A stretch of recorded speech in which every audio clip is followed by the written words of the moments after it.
You're listening to the Birth Advocacy Podcast. I'm Kira Walsh, and let's be honest, you're not here for the watered-down birth education you'd get from a hospital class. On this podcast, we're talking about the stuff your provider probably won't tell you, the questions you didn't know you could ask, and how to advocate for yourself in a system that wasn't designed with you in mind.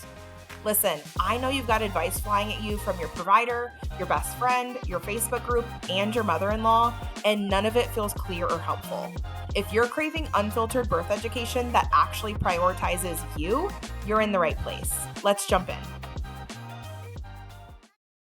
You're listening to episode 10 of the Birth Advocacy Podcast, and today we're talking about sushi and birth, which you might be thinking, like, Kira, what the hell do those actually have to do with each other?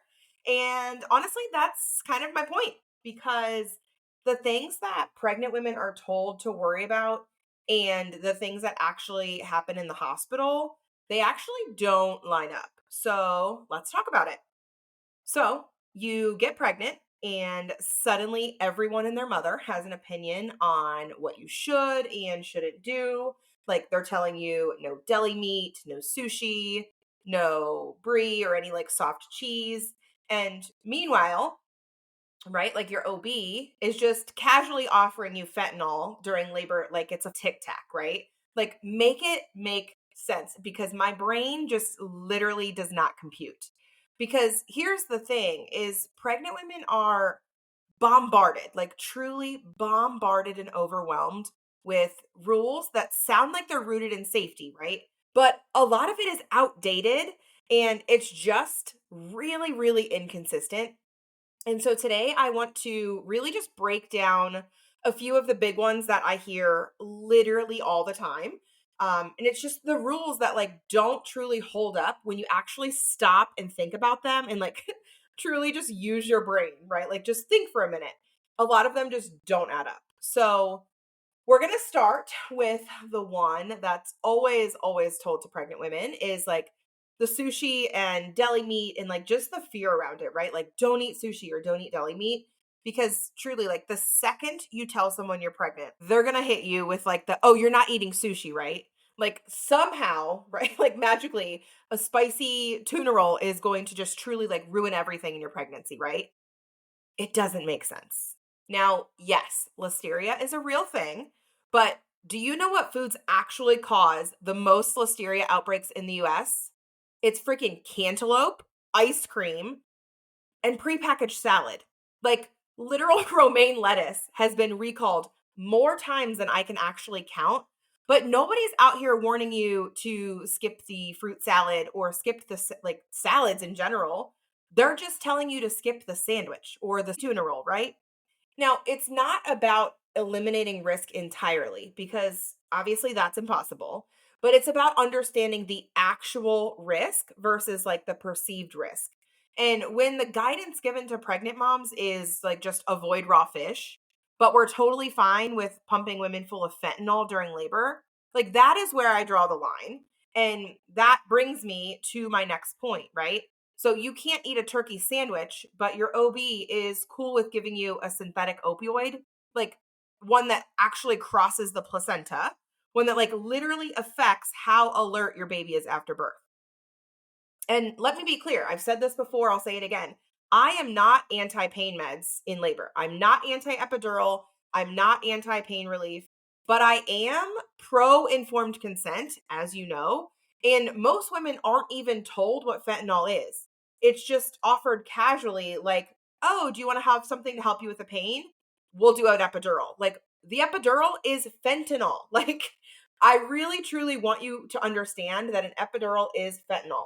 Like, I cannot tell you, and next time I go to a birth, I'm going to take a picture. The bag that they attach to your IV says fentanyl on it. Like, it just truly doesn't make sense. So, like, meanwhile, the same system that is giving you fentanyl, again, your epidural, or opioids without blinking, is still telling you that a damn slice of ham on your deli sandwich is dangerous. Like, the logic just truly isn't logicking. Like, it just does not make sense. So another one is coffee during pregnancy. Like, there's this huge caffeine debate.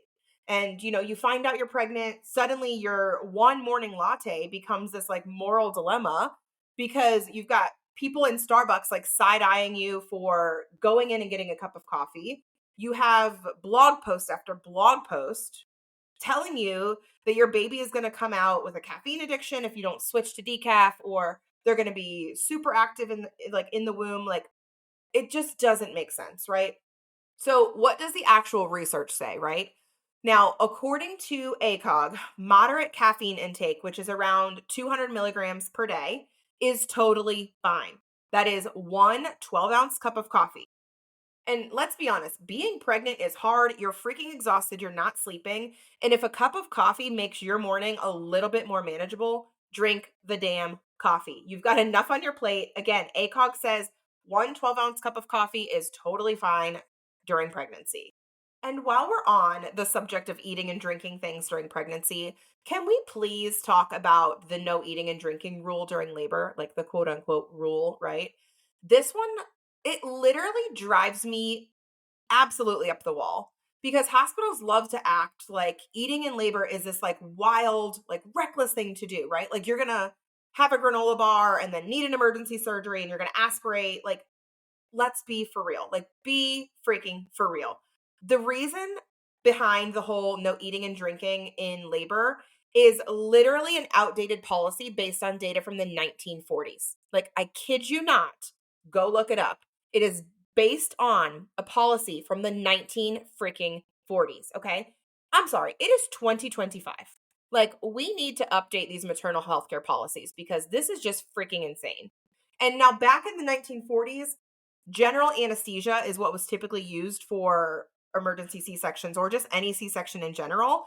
And general anesthesia is when you're like completely knocked out. Like, you're not awake, you are completely knocked out as if you were getting a freaking knee surgery, right? Now, under general anesthesia, there is an increased risk of aspiration, which is like vomiting and choking on it.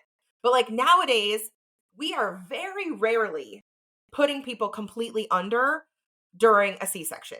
If you do need a C-section, it's almost always going to be with a spinal or with an epidural. So very, very rare circumstances are you given general anesthesia. And even if you are given general anesthesia and you're completely knocked out, it is a different formulation than the 1940s, shocker. And the risk of aspiration is so extremely low that putting a blanket rule to like have women not eat and drink during labor for the very, very, very small risk of general anesthesia and then an even smaller risk of aspiration, it's just freaking bonkers. So think about it. Like in labor, people always say like it's like running a marathon because truly it is. Like you're sweating, your uterus is contracting, which is the largest muscle in your body. Like you're putting literally every ounce of energy that you've got into labor and they're offering you freaking water and ice chips. Like it's just complete nonsense. So eating during labor can actually help you keep your energy up, obviously, and reduce the risk of interventions because again, if you're not eating, you're going to be exhausted. Exhaustion leads to further increased risk of intervention. So hospitals are like just holding on to these rules like that is like literally written in stone. But what really gets me is the double standard, right? Like there's no snacks allowed, but Pitocin, sure. No food, but let's, give her some narcotics. It's just completely backwards. So here is what I want you to take away from this episode is if something feels inconsistent or arbitrary, question it. You are allowed to eat when you're hungry in labor. You are allowed to drink coffee when you're pregnant. You are allowed to understand and consent or not consent into what is put into your body during labor. You are allowed to say, hey, like that doesn't make sense to me. Can you please explain it? Again, advocating for you and your baby does not mean you're being difficult. It means you're saying like, thank you for the info. Now I'm going to make the choice that feels right to me. Like that is true informed consent.